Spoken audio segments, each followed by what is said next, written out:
Commit After Work, le Business Talk, est présenté par Commit, la solution logicielle idéale pour la gestion numérique de vos données en ressources humaines.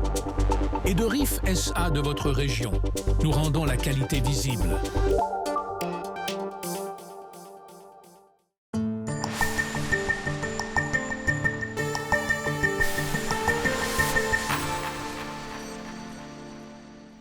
Participer à faire battre un cœur artificiel, à traquer l'énergie noire de l'univers.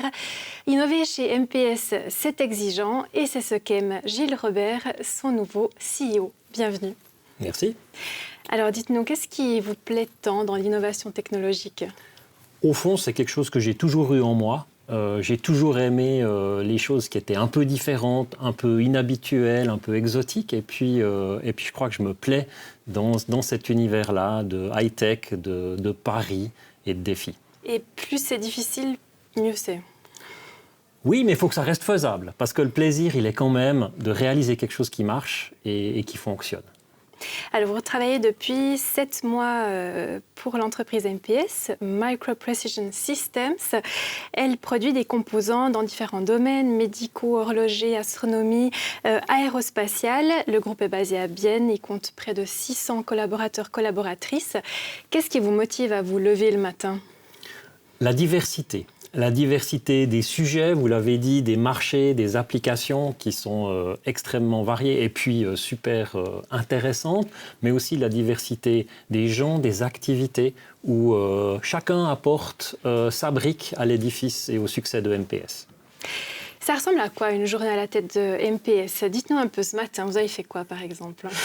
Ce matin, j'ai passé un peu de temps à engager une nouvelle directrice en ressources humaines. Et puis ensuite, j'ai eu l'occasion de parler avec un partenaire de développement et puis de régler quelques questions d'administration. Mais je crois que chaque jour est un peu différent et c'est ça qui est vraiment passionnant quand on est le directeur d'une entreprise comme MPS. Mais je crois comme tous les directeurs, c'est d'avoir un peu de chaque, un peu d'opérationnel, un peu de production, un peu de vente, un peu de tout, et puis des contacts comme cela. Mais vous qui êtes passionné par la high-tech, là justement il y a tout l'aspect manager, ça ne vous manque pas parfois de pouvoir développer un produit, d'aller à fond dans cet aspect-là, plus créatif peut-être ? En fait, développer un produit qui a du succès, c'est pas seulement être un ingénieur de génie. Alors, mes ingénieurs sont de génie, c'est sûr, mais c'est aussi savoir orchestrer tout ça et réaliser quelque chose. C'est en fait que chacun contribue au succès. C'est vraiment important, cette partie-là, et j'ai beaucoup de plaisir à le faire. On va voir une image, celle de la salle blanche. Alors, c'est pas celle-là. Là, on est où ?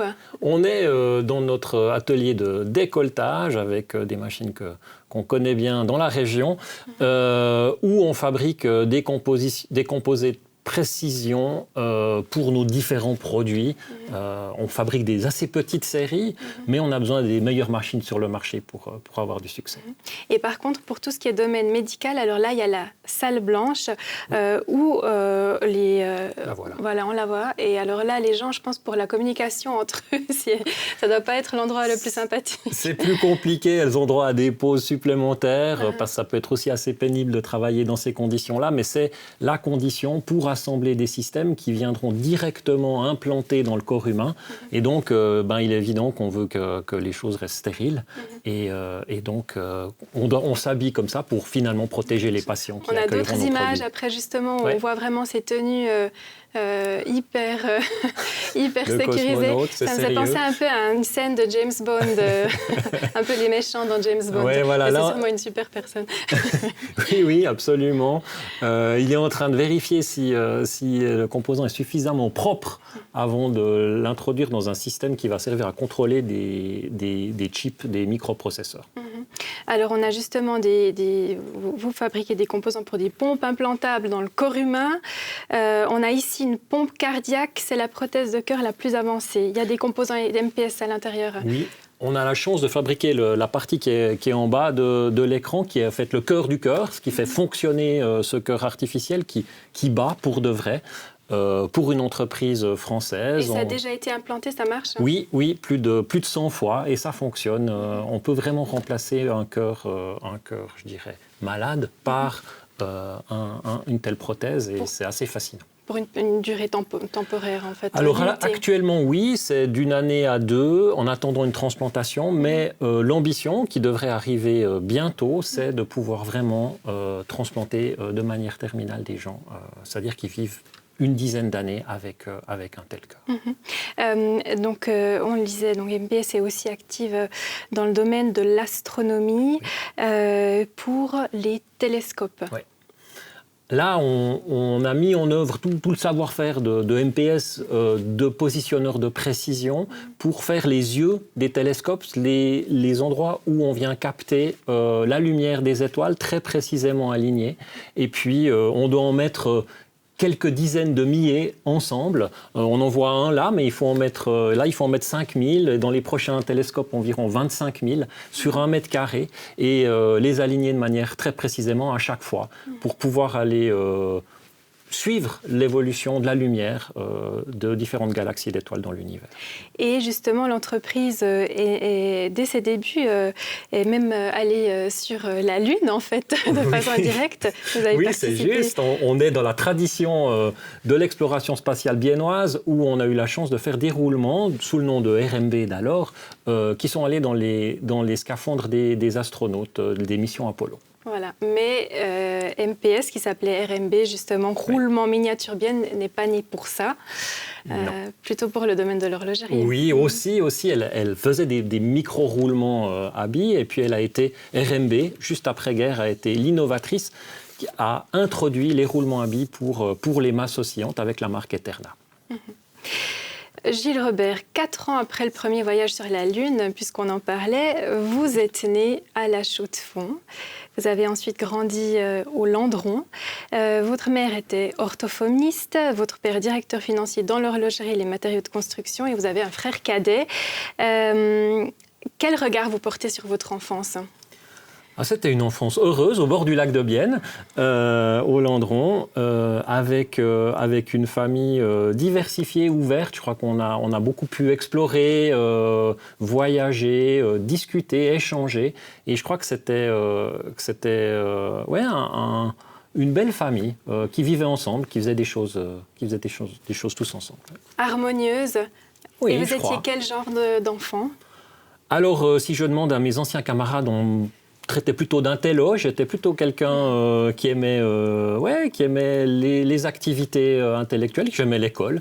Je faisais un peu de sport, mais j'étais surtout à l'aise dans des activités plus intellectuelles. Et vous rêviez devenir quoi ? C'était quoi vous aviez un métier de Tout rêve ? au début, je voulais faire de la médecine, mais assez vite, j'ai aimé l'ingénierie, les aspects techniques. J'avais un grand-père qui était ingénieur chimiste, qui travaillait ici à Bienne et qui m'a pas mal influencé aussi dans ce domaine-là.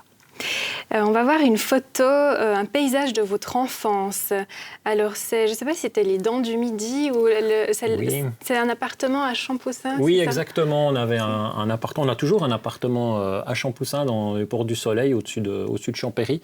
Et puis ça, c'est la vue qu'on a toujours, où depuis 40 ans, je vais skier et à laquelle je suis vraiment attaché. C'est un endroit où on se repose, c'est très calme, mais il y a du super ski. Enfin, il ne faut pas trop le dire. Et j'ai toujours beaucoup de plaisir à y aller. Et vous avez justement pas mal voyagé en famille aussi. Oui. Vous nous avez donné à montrer une photo d'un voyage en Algérie, sauf erreur. Oui, on avait l'âge de ma fille à peu près, 10-11 ans avec mon frère ici, et on est allé faire un trek avec mes parents de 10 jours dans le Hogar, en Algérie. C'était encore peu touristique et j'en garde des très bons souvenirs. C'était un peu un voyage d'exploration où on dormait à la belle étoile, parfois sur des scorpions, où on se lavait aux sources quand il y en avait, et puis on vivait un peu cette vie des Bédouins de là-bas. Et je crois que c'était... quand on évoque un voyage qui m'a marqué, c'est certainement un de ceux qui m'a le plus marqué. Donc des parents qui n'hésitaient pas à partir un peu à l'aventure avec vous ? Un petit peu. Alors c'était de l'aventure contrôlée, mais c'est vrai, on allait dans des endroits qui n'étaient pas forcément réputés pour leur confort.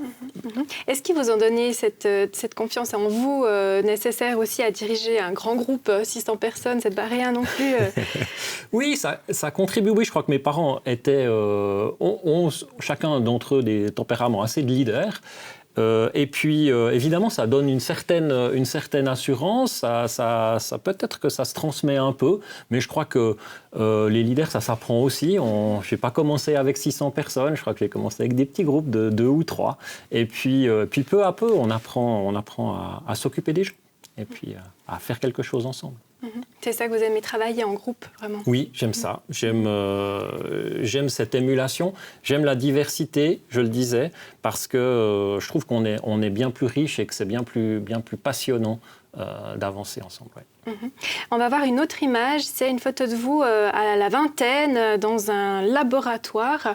Voilà, oui, c'était le look étudiant. Ouais. Ça, c'était quoi? C'était du coup les années 90? Oui, j'avais 20 ans, 93, 94. Ouais. C'était pendant mon séjour aux États-Unis. Et puis là, je crois que je développais un procédé sol-gel, quelque chose d'assez compliqué en chimie pour faire déjà un peu de céramique, sur quoi j'ai fait ma thèse ensuite. Et voilà, j'étais à la paillasse, comme on dit. Alors, vous avez justement un master en sciences des matériaux de l'EPFL, un doctorat en sciences, mais en parallèle de tout ça, vous auriez aussi pu devenir diacre. Là, il faut nous expliquer. J'aurais pu. Non, mais c'est vrai qu'à l'âge de mon adolescence, et ça fait aussi partie de mon histoire de leadership, j'ai été très engagé dans l'Église. J'ai eu l'occasion de conduire un groupe de jeunes. J'ai été un ancien d'église à 17 ans. Et puis, pendant mes études, je ne me suis pas arrêté, je dirais, aux choses techniques, à l'ingénierie, mais j'ai aussi fait une formation de théologie, celle qui conduit normalement à la diaconie, mais ce n'était pas vraiment mon objectif, mais c'était vraiment par intérêt pour mieux comprendre ces sujets-là. Et vous disiez que ça vous guide dans votre façon de travailler. En quoi? Eh bien, je crois que d'abord, j'ai fait mes premiers pas de leader, je crois vraiment, au sein de l'Église, donc ça nous change, ou en tout cas ça nous donne un certain style.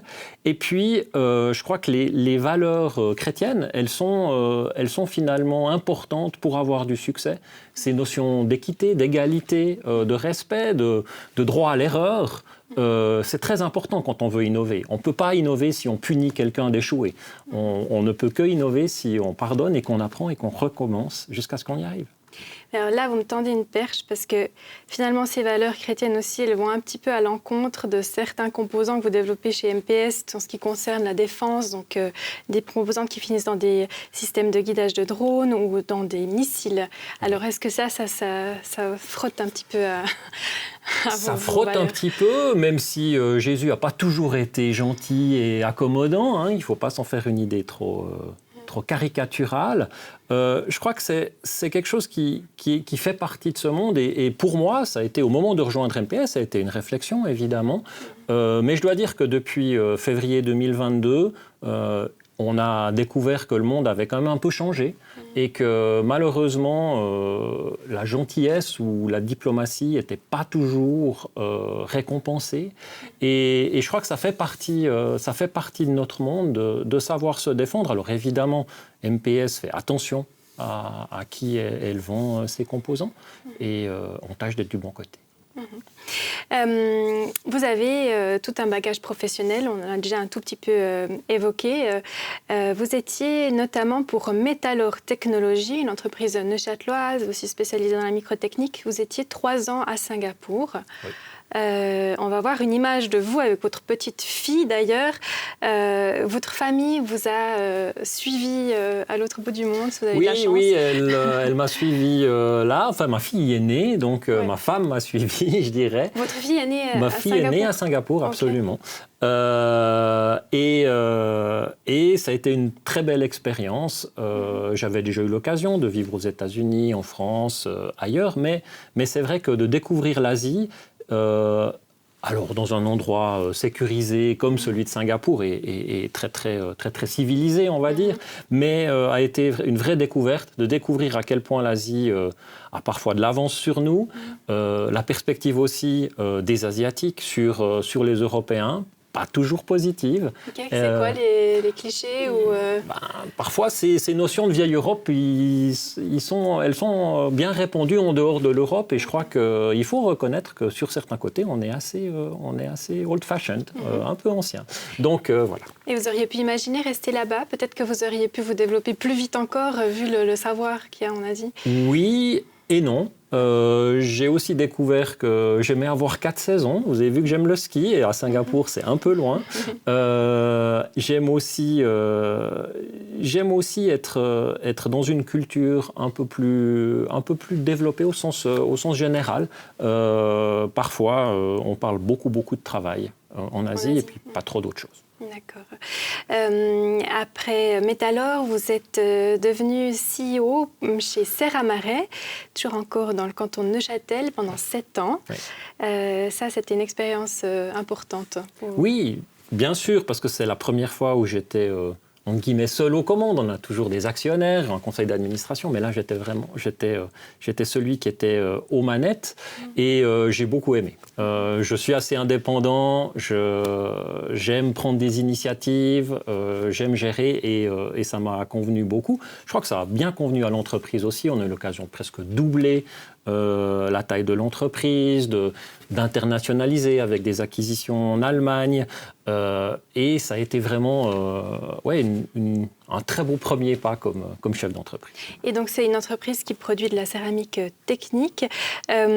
Après 7 ans, vous partez pour rejoindre MPS. Finalement, 7 ans, on se dit c'est le bon moment pour un petit peu se reposer ou en tout cas accueillir le fruit de tous ces investissements qu'on a fait peut-être.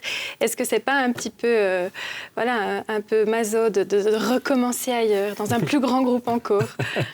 C'est parce que j'aime ça. Ouais. Au fond, au bout de 7 ans, vous l'avez dit, on commence à répéter, à refaire. Et puis c'est le moment où on se dit qu'on peut aller voir d'autres choses, découvrir de nouvelles personnes, de nouvelles industries. Et puis c'est l'occasion qu'on m'a proposé de saisir et je m'en réjouis. Et alors, vous avez passé 4 mois auprès de l'ancienne CEO de MPS, Nicolas Thibaudeau, qui était 20 ans à la tête de MPS. On voit une image, c'est le moment symbolique du passage des clés. Comment c'était d'être auprès d'elle pendant 4 mois? Qu'est-ce qu'elle vous a amené? Alors MPS n'a été dirigé que par Nicolas Thibaudeau, depuis sa formation, depuis RMB en 2003 jusqu'à la fin de l'année dernière. Donc c'était pour moi important de comprendre qu'est-ce qui faisait un peu la formule Thibaudeau, même si j'ai toujours dit que je lui succédais, je ne la remplaçais pas. Et puis de comprendre un petit peu comment elle ressentait cette entreprise, quel esprit elle a voulu y donner. Et c'était, je crois, une bonne période pour elle et pour moi, pour elle d'avoir l'impression de remettre les mains dans l'entreprise de quelqu'un dont elle a fait mieux la connaissance, on se connaissait déjà. Et puis pour moi, pour entrer aussi dans le défi de manière plus progressive. Et la formule Thibaudeau, c'est quoi alors? Parce que vous dites dans une interview que vous voulez comprendre la clé de son succès, parce que c'est une personnalité très médiatisée, meilleur CEO, deuxième meilleur CEO 2024 en Suisse. Donc voilà, ça met quand même bien la pression aussi. Oui et non. Oui, d'une certaine manière, c'est un très bel héritage qu'elle me laisse ou qu'elle nous laisse. Mais je pense que la formule Thibaudeau, c'est des choses auxquelles je participe, la confiance, l'esprit d'innovation, d'entreprise et de nouveauté. Et je crois que c'est des choses que je me réjouis dans mon style, peut-être moins médiatique, en tout cas jusqu'ici, que celui de Madame Thibaudeau, de continuer et puis de faire passer à un autre stade, qui sait. Vous êtes quelqu'un de très solaire et enthousiaste, mais est-ce qu'il y a des parts d'ombre aussi? Est-ce qu'il y a des choses qui ont été plus difficiles dans votre parcours et qui vous ont aussi nourri? Mon Dieu, oui, mais comme tous les chefs d'entreprise, il y a déjà au quotidien ou hebdomadairement des choses qui ne vont pas bien. Et je dirais souvent, une partie du rôle du chef d'entreprise, c'est de s'occuper de ce qui va devenir, mais aussi de ce qui ne va pas aujourd'hui. Donc en général, les problèmes difficiles reviennent vers le chef et c'est pas toujours facile de les régler. On y arrive, mais ça fait partie du job et c'est pas toujours évident. Maintenant, moi je crois que c'est un peu ce processus chrétien, vous allez dire, eh ben oui, il y a des choses qui ne vont pas bien, eh ben oui, on recommence, et puis on finit par y arriver, si on sait apprendre à chaque fois. C'est ce que disait Madame Thibaudeau dans une interview aussi, le domaine ressources humaines, gérer ses équipes, c'était souvent ça aussi qui était le plus difficile. Là, il faut avoir une capacité de médiation aussi, j'imagine. Oui, bien sûr. Les gens brillants, les gens qui ont du succès, parfois, ils ne sont pas toujours faciles à mener ou à orienter. Et c'est tant mieux, parce qu'ils apportent des nouvelles idées. Puis parfois, il faut savoir mettre tout le monde d'accord. Et je crois que j'y arrive. Alors, pour ça, il faut aussi pouvoir se ressourcer. On va voir une image de vous sur le lac. Vous conduisez un bateau à voile. Alors, ça, c'est le bateau que j'ai acheté avec un ami il y a 2 ans, sans avoir de permis, en disant que c'était une opportunité, puis qu'il fallait pas mourir idiot. J'ai grandi, j'ai vécu au bord d'un lac, il serait temps d'en profiter. Donc c'est aussi, c'est pas seulement professionnellement, mais c'est aussi à titre personnel que j'aime bien apprendre. Et puis continuer. On va voir une autre image avec votre fille. Là, vous êtes à ski. Elle a maintenant 11 ans. Elle a 11 Mathilde. ans. Exactement, Mathilde. Je me réjouis qu'elle aime le ski. Ouais. Et puis qu'on puisse partager ça ensemble. Je trouve que c'est une activité qui est intéressante parce que c'est une activité déjà pour les enfants qui fait preuve, où on doit faire preuve d'initiative et d'indépendance. On choisit sa trajectoire, sa vitesse, et c'est une bonne éducation. Et c'est quoi les valeurs que vous essayez de lui transmettre qui sont importantes pour vous, à votre fille? Alors qu'elle découvre ce qu'elle aime, qu'elle fasse ce qu'elle aime. Je crois que c'est ce qu'on m'a toujours dit aussi. Peu importe ce que tu fais, il faut que tu sois convaincu que c'est ce que tu aimes. Et je crois que ça, c'est quelque chose que je veux lui transmettre. Mais qu'elle soit rigoureuse, puis qu'elle aille au bout des choses. Et je crois que c'est aussi important de faire les choses à fond. Vous avez 51 ans, vous avez des rêves pour la suite Oh mon Dieu, j'ai déjà un nouveau travail et plein de choses à faire. Mais oui, j'espère qu'on pourra continuer de développer MPS et puis apprendre encore de nouvelles choses et participer au rayonnement de cette région que j'adore. Et personnellement, vous voyez où dans 10 ans? Toujours encore chez MPS? Vous avez Peut-être bien, mais j'approcherai de l'âge de la retraite. Et puis peut-être que je pourrai commencer à partager mon expérience avec d'autres entreprises. Très bien. Je vous remercie beaucoup en tout cas pour cet entretien et tout de bon pour la suite. Merci beaucoup. Voilà, quant à nous, on se retrouve bientôt pour une nouvelle émission Commit After Work, le Business Talk. Merci de nous avoir suivis.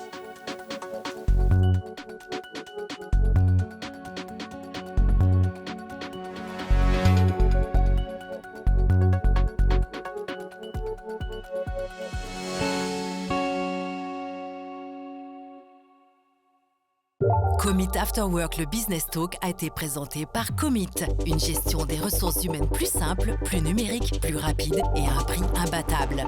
Et de RIF SA de votre région, nous rendons la qualité visible.